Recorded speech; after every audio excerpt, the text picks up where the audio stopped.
अंचलनामा में आप सभी का स्वागत है। मैं हूं शक्ति प्रकाश श्रीवास्तव। चंपत राय होंगे चंपत। जब किसी मामले में किसी अधिकारी के खिलाफ जांच होती है तो सबसे पहले उस अधिकारी को सस्पेंड किया जाता है, क्योंकि माना जाता है कि उस अधिकारी के अपने पद पर उसी जगह पर बने रहने से निष्पक्ष जांच होने की संभावना कम रहती है। लिहाजा उसे सस्पेंड कर उसे उसके दैनिक काम और जिम्मेदारियों से मुक्त कर दिया जाता है। यही प्रावधान देर सबेर अयोध्या श्री राम मंदिर में हुए घोटाले की शुरू हुई जांच के संदर्भ में भी करनी होगी। इस तरह की कार्रवाई की जद में सबसे महत्वपूर्ण नाम मंदिर ट्रस्ट के ट्रस्टी चंपत राय का आ रहा है। इनके खिलाफ सीधी कार्रवाई होनी तय है, क्योंकि मंदिर प्रबंधन से सीधे तौर पर यह जुड़े हुए हैं और इनसे जुड़े हुए लोगों की चोरी में संलिप्तता मिल रही है। मिल रही जानकारी के मुताबिक इन्होंने अपनी जिम्मेदारियों के निर्वहन में शिथिलता बरती है। इनकी मौजूदगी में इनके स्टाफ मनमानी करते रहे और इन्हें भनक तक नहीं लगी। यह असंभव सा लगता है।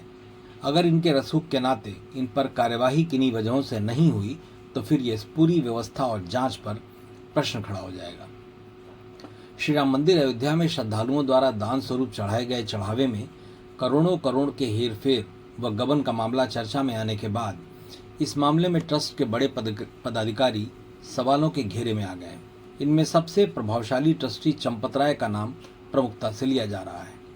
माना जा रहा है कि इनके नाक के नीचे ये सब हुआ और उनको भनक तक नहीं लगी। हालांकि उत्तर प्रदेश सरकार ने इस पूरे मामले की जांच के लिए एसआईटी गठित कर दी है।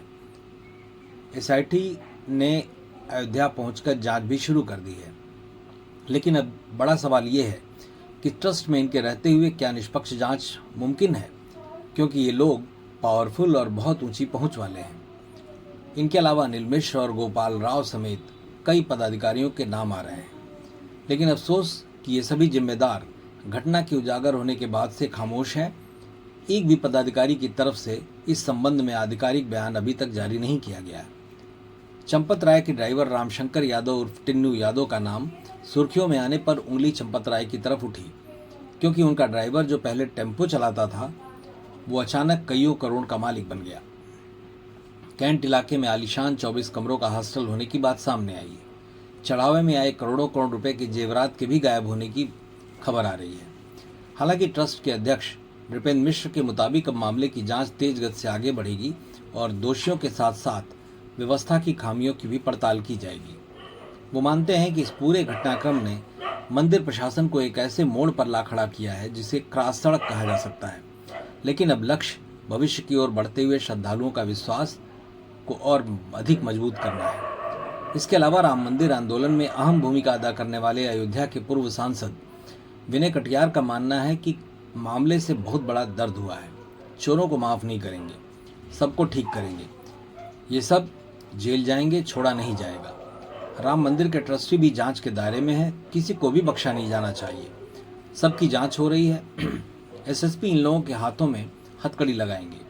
ऐसी कार्रवाई होगी जो आने वाले दिनों में मिसाल बनेगी। एसआईटी जल्द ही अपनी रिपोर्ट शासन को सौंपेगी, लेकिन चर्चाओं के साथ मिल रही इनपुट इस ओर इशारा कर रही है कि आने वाले दिनों में ट्रस्टी चंपत राय पर कार्रवाई हो सकती है।